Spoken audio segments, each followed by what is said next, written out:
क्या आप जानते हैं कि महात्मा गांधी ने भारत में अपना पहला सफल सत्याग्रह कहाँ शुरू किया था? ये आंदोलन किसानों की पीड़ा से जुड़ा था और इसी ने भारतीय स्वतंत्रता संग्राम को नई दिशा दी। आइए जानते हैं चंपारण सत्याग्रह की पूरी कहानी। साल 1917 में बिहार के चंपारण जिले के किसान अंग्रेज नील बागान मालिकों के अत्याचार झेल रहे थे। किसानों को मजबूर किया जाता था कि वे अपनी जमीन के एक हिस्से में नील की खेती करें। इस व्यवस्था को 3 कठिया प्रथा कहा जाता था। किसान आर्थिक और सामाजिक रूप से बुरी तरह परेशान थे।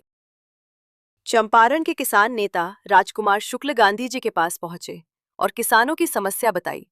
उनकी बात सुनकर गांधी जी चंपारण पहुंचे। अंग्रेज अधिकारियों ने उन्हें वहां से जाने का आदेश दिया, लेकिन गांधी जी ने किसानों के हित में रहने का फैसला किया। गांधी जी ने गांव-गांव जाकर किसानों की समस्याओं को समझा और उनके बयान दर्ज किए। हजारों किसान उनके साथ जुड़ गए। ये आंदोलन पूरी तरह अहिंसक था, लेकिन इसके बावजूद अंग्रेज सरकार पर लगातार दबाव बढ़ता गया।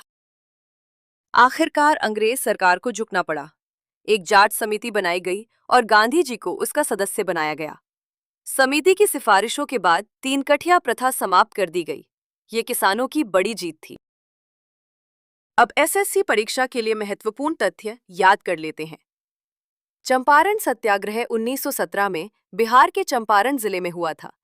यह गांधी जी का भारत में पहला सफल सत्याग्रह माना जाता है।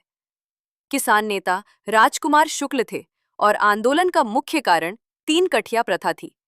इसके परिणाम स्वरूप यह प्रथा समाप्त कर दी गई। चंपारण सत्याग्रह ने साबित कर दिया कि अहिंसा और सत्य के बल पर भी अन्याय के खिलाफ लड़ाई जीती जा सकती है। यही आंदोलन भारत में गांधी जी के नेतृत्व की शुरुआत बना। धन्यवाद।